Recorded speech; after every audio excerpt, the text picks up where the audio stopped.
कैसे हो विद्यार्थी मित्रों। आप मज़े में होगे ना, बढ़िया होगे। तो आज हम हिंदी विषय सीखने वाले हैं। हिंदी विषय के अंदर हमने आखिर में 10वीं जो कविता सीखी थी सीखो, उसका हमने अभ्यास पूर्ण किया था। अभ्यास का जो 5वां प्रश्न है, प्रश्न नंबर 5, उसका हमने उदाहरण समझा था, बराबर। निम्नलिखित वाक्यों को उदाहरण के अनुसार लिखिए और स्वर भर देकर पढ़िए। ये हमने उदाहरण को समझा था और उसका एक दूसरे नंबर का जो वाक्य है उसको हमने बनाया भी था। मेरे जन्मदिन पर दोस्तों ने मुझे उपहार दिया, इस वाक्य को हमने बनाया था। फिर आज हम तीसरे वाक्य को बनाएंगे। देखो, किसान ने बैल को रस्सी से कसकर बांधा। ये जो वाक्य है, इस वाक्य को हमें अलग अलग वाक्य बनाकर अलग अलग शब्द के ऊपर स्वर भार देकर हमें बनाने हैं। जैसे पहला वाक्य बनाएंगे, किसान ने बैल को रस्सी से कसकर बांधा। इसमें पहले हम किसान शब्द के ऊपर स्वर भार देंगे। तो कैसे वाक्य हम पढ़ेंगे?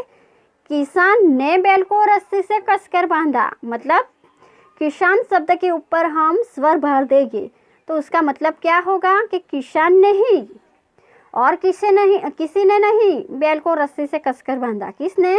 तो किसान ने ही बैल को रस्सी से कसकर बांधा, ऐसा उसका अर्थ होगा। फिर हम बैल शब्द के ऊपर अंडरलाइन करेंगे। बैल शब्द है तो यानी कि बैल शब्द को हम स्वर भर देंगे। तो कैसे हम वाक्य पढ़ेंगे? किसान ने बैल को रस्सी से कसकर बांधा, मतलब बैल को ही रस्सी से कसकर बांधा, किसी और को नहीं। यहाँ पे बैल शब्द पर हमें क्या करना है? स्वर भार देना है। वैसे ही आगे हम रस्सी शब्द के ऊपर स्वर भार देंगे। तो कैसे वाक्य हम पढ़ेंगे? तो किसान ने बैल को रस्सी से कसकर बांधा, यानी कि रस्सी से ही कसकर बांधा, कोई और चीज़ से नहीं बांधा, या जंजीर से या कोई और चीज़ से नहीं बांधा। तो किससे बांधा? तो किसान ने बैल को रस्सी से कसकर बांधा, बराबर। ऐसा हम वाक्य पढ़ेंगे। फिर शब्द कसकर जो शब्द है उसके ऊपर हम स्वर भर देंगे। तो कैसे वाक्य बनेगा? बनाओ, कैसे बनेगा वाक्य? तो हम कसकर जो शब्द है उसके ऊपर हम स्वर भर देंगे। तो वाक्य कैसे बनेगा? ऐसे बनेगा, सुनो। किसान ने बैल को रस्सी से कसकर बांधा। कैसे बांधा? कसकर बांधा, बराबर। तो हमें यहाँ पे जो कसकर शब्द है उसके ऊपर हमें क्या करना है? स्वर भर देना है, बराबर। ऐसे सारे उदाहरण जो है उसको हमें इसी तरह से हर एक वाक्य के अंदर जो हर एक शब्द है, हर एक शब्दों के हमें क्या करना है? स्वर भार देकर हमें उसे पढ़ना है। अगर हम एक एक शब्द के ऊपर स्वर भार देंगे तो वाक्य का अर्थ बदल सकता है ना। उसी तरह हम आगे का उदाहरण देखते हैं। उदाहरण नंबर 4 देखो, क्या है उदाहरण नंबर 4? तो सुनो, बगीचे में तितलियां मंडराने लगी। क्या है वाक्य? बगीचा में तितलियां मंडराने लगी। तो यहाँ पे भी हमें क्या करना है? हर एक शब्द को ऊपर स्वर भर देना है। क्या करना है? हमें स्वर भर देना है। तो हम कैसे स्वर भर देंगे? बगीचे में। तो पहला शब्द हम बगीचे में लेंगे। कौन सा लेंगे? बगीचे में।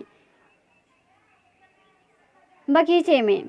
तो वाक्य हम कैसे पढ़ेंगे? बगीचे में तितलियां मंडराने लगी, मतलब बगीचे में ही, और कोई जगह पे नहीं, और कहीं नहीं। बगीचे में तितलियां मंडराने लगी, बराबर। फिर हम तितलिया शब्द लेंगे। कौन सा शब्द लेंगे? तितलिया शब्द के ऊपर हम स्वर भर देंगे। तो कैसे वाक्य हम पढ़ेंगे? बगीचे में तितलियां मंडराने लगी। कैसे वाक्य पढ़ेंगे? बगीचे में तितलियां मंडराने लगी।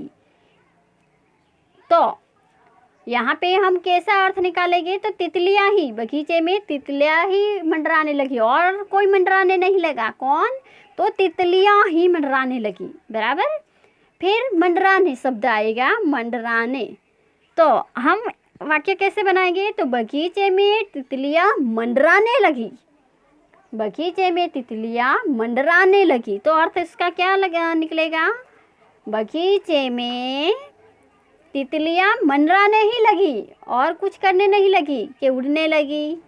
बराबर, तितलियां क्या करने लगी? तो बगीचे में तितलियां मंडराने ही लगी। ऐसे वाक्य बनेगा। बराबर।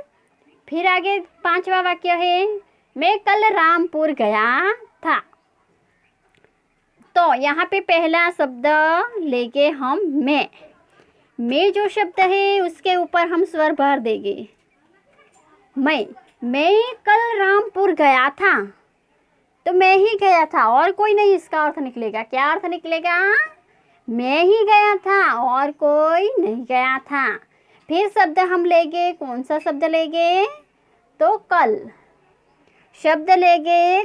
कल के नीचे मैंने अंडरलाइन की, तो उसके ऊपर हमें स्वर भर देकर वाक्य पढ़ना है। तो कैसे वाक्य पढ़ेंगे? मैं कल रामपुर गया था। कैसे पढ़ना है? मैं कल रामपुर गया था। तो उसका अर्थ क्या निकलेगा? मैं कल ही गया था रामपुर, परसों नहीं। उसका अर्थ क्या निकलेगा? मैं कल ही रामपुर गया था, परसों नहीं। वैसे ही हमें रामपुर शब्द के नीचे अंडरलाइन करूँगी, रामपुर शब्द। तो रामपुर के ऊपर हमें शब्द भर देना है। तो मैं कल रामपुर गया था। कहाँ गया था? मैं कल रामपुर ही गया था और किसी गांव नहीं गया था, रामपुर गया था। बराबर। तो ऐसे हम वाक्य के अंदर सारे शब्द जो है उसके ऊपर हम स्वर भर देकर हमें क्या करना है? वाक्य बनाना है। बराबर। फिर आगे देखते हैं। आगे देखो, स्वाध्याय का प्रश्न नंबर 1 देखो। सही जोड़े मिलाइए। क्या करना है हमें? यहाँ पे जोड़े मिलानी है। जोड़े मिलाने आपको आता है ना? यहाँ पे अ विभाग है और ब विभाग है। बराबर। तो अ विभाग के अंदर देखो, अ विभाग के अंदर फूल, जलधरा, मछली, पृथ्वी, धुआं, ये सब जो है वो शब्द यहाँ पे जो दिए हैं वो क्या है? तो वो है पृथ्वी के ये जो है प्रकृति के तत्व है। क्या है? प्रकृति के तत्व है। तो हमें इसे क्या करना है? हमें मिलाना है, जोड़ मिलानी है। तो ये जो तत्व है हमें क्या सीख देते हैं?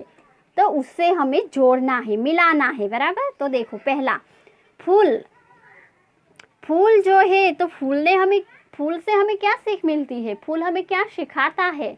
तो हमने कविता में सीखा था, फूल हमें क्या सिखाता? हंसते रहना सिखाता है ना। तो हमें यहाँ पे जोड़ क्या मिलाएंगे? फूल हमें हंसते रहना, यहाँ पे तीसरे नंबर पे जुड़ेगा। बराबर। कौन से नंबर पे जुड़ेगा? तीसरे नंबर पे जुड़ेगा। बराबर। फिर आगे जलधारा। तो जलधारा से हमें क्या सीख मिलती है? जलधारा हमें क्या सिखाता है? तो जलधारा यानी कि पानी का प्रवाह। पानी का प्रवाह जो होता है वो आगे ही आगे बढ़ता रहता है ना। तो जलधारा हमें जीवन में आगे बढ़ना क्या सिखाएगा? जीवन में यानी कि पथ में आगे बढ़ना सिखाता है। जीवन पथ में आगे बढ़ना क्या सिखाएगा जलधारा? तो 5वें नंबर का इसके ऊपर आएगा, जीवन में आगे बढ़ना। फिर है मछली। तो मछली हमें क्या सिखाती है? तो स्वदेश के लिए तड़प कर मरना सिखाएगी। तो यहाँ पे आएगा 1 नंबर। बराबर। फिर है पृथ्वी। तो पृथ्वी जो है वो हमें क्या सिखाती है? पृथ्वी से हमें क्या सीख मिलती है? तो सेवा करना। पृथ्वी की तरह प्राणी की सेवा करना हमें सीख मिलती है। तो सेवा करना। बराबर। फिर धुआं। तो धुआं से हमें क्या सीख मिलती है? हम किसी भी जगह पे आग लगाएंगे तो वो जो धुआं निकलता है वो तो धुआं कहाँ जाता है? ऊंचे ही ऊंचे ऊपर ऊंचाई पर उड़ता जाता है ना। तो हमें ऊपर ऊंचे उड़ना है, यानी कि हमें क्या करना है? उन्नति करना है, प्रगति करना है। तो इसका जवाब क्या आएगा? धुआं का उन्नति करना। बराबर। ऐसे हमें जोड़े मिलाने हैं। फिर आगे देखते हैं प्रश्न नंबर 2। प्रश्न नंबर 2 देखो, निम्नलिखित प्रश्नों के उत्तर लिखिए। क्या करना है हमें? यहाँ पे प्रश्नों के उत्तर लिखने हैं।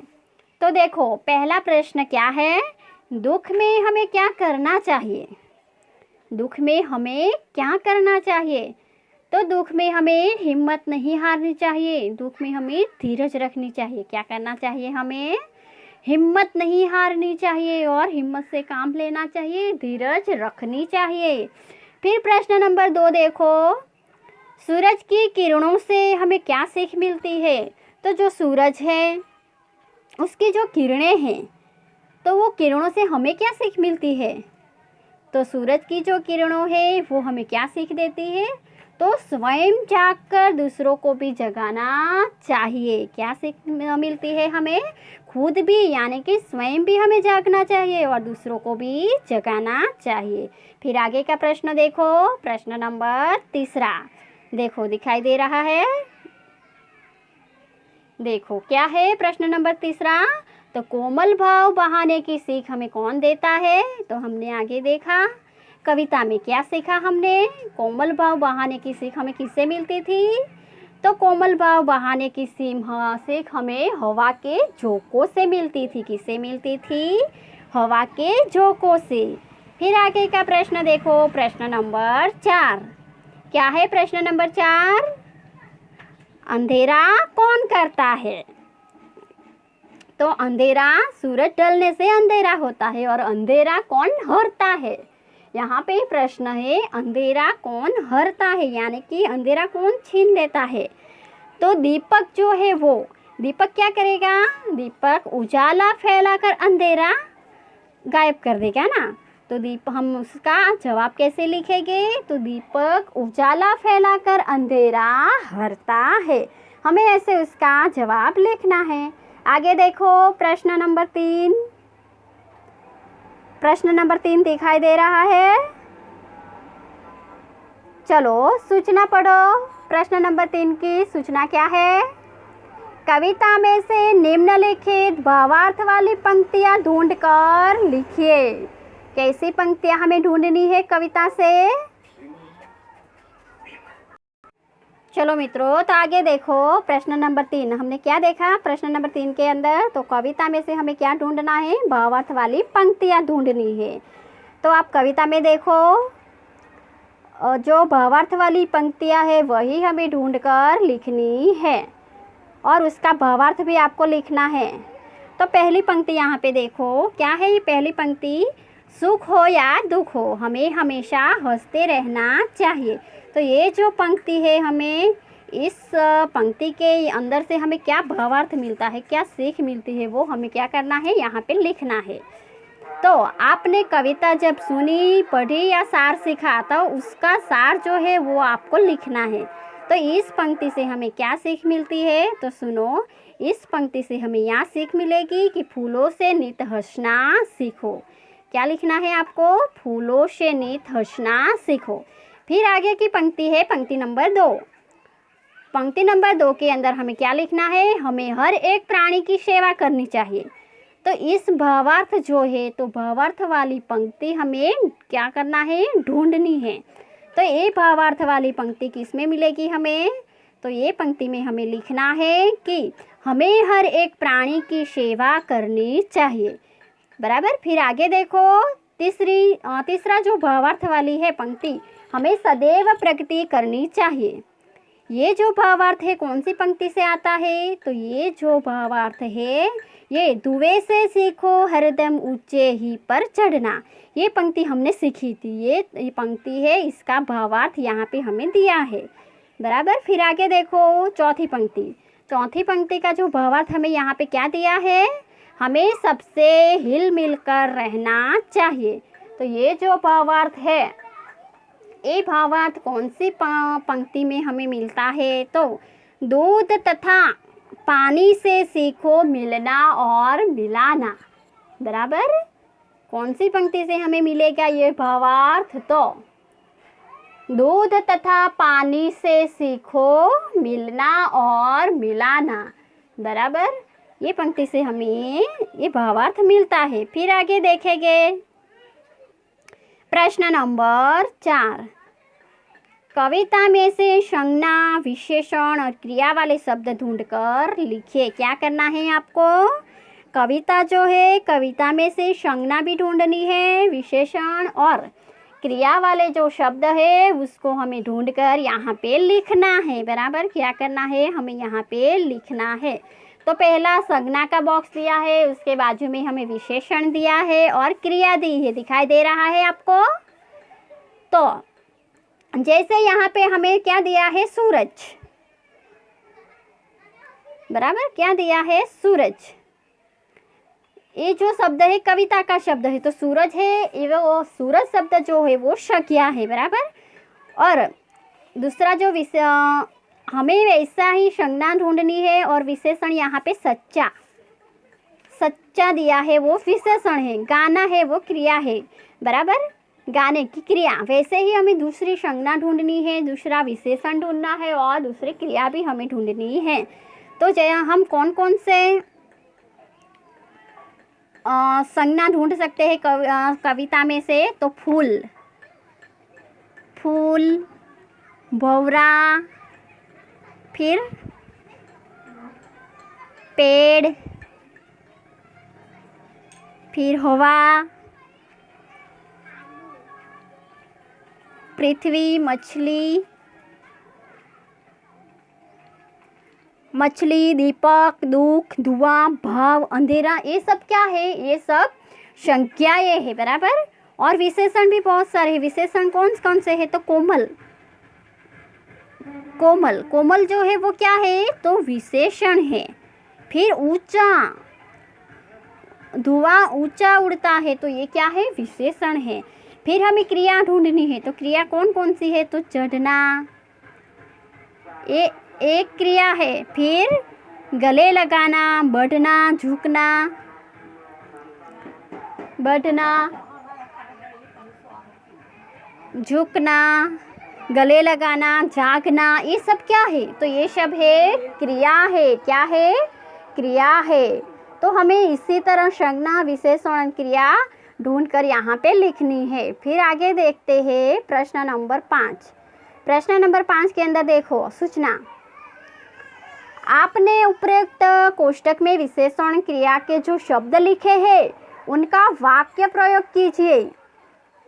तो यहाँ पे जो आपको क्या करना है, प्रश्न नंबर 4 के कोष्टक के अंदर आपने जो विशेषण और क्रिया जो लिखी है ना, उनका वाक्य प्रयोग करना है। बराबर, दूसरा और तीसरे नंबर का जो कोष्टक है उसके अंदर से हमें शब्द लेकर वाक्य प्रयोग करना है। जैसे मोहन सच्चा बालक था, रीटा गीत गाती है, वैसे ही हमें जो यहाँ पे दिया है जो जो सब शब्द लिखेंगे आप, विशेषण लिखेंगे, जो क्रिया लिखेंगे, तो वो आपको यहाँ पे शब्द प्रयोग करनी है। बराबर, यहाँ पे तुमने लिखा कोमल, तो छोटी हरी घास कोमल होती है। अगर हमने लिखा ऊंचा, फिर आगे देखो योग्यता विस्तार। इनसे आप क्या सीखेंगे, चर्चा कीजिए। कुत्ता है, हंस, सियार, अगरबत्ती, नदी, चींटी, मकड़ी, बुलबुल, मधुमक्खी और कांगारू।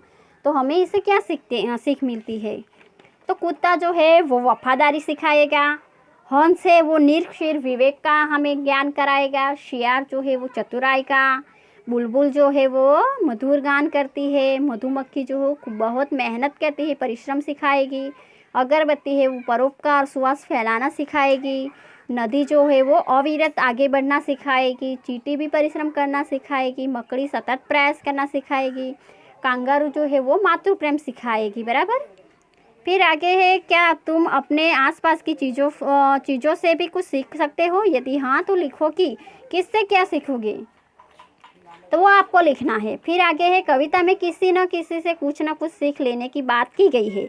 अगर हम किसी से कुछ न सीखे तो क्या होगा, उसका विचार आपको यहाँ पे लिखना है। बराबर, तो हम यहाँ पे जो ये कविता है 10वीं सीखो, तो यहाँ पे ये समाप्त करते हैं। और अगला जो प्रकरण है प्रकरण नंबर 11, उसके साथ हम नेक्स्ट वीडियो में आगे फिर मिलेंगे।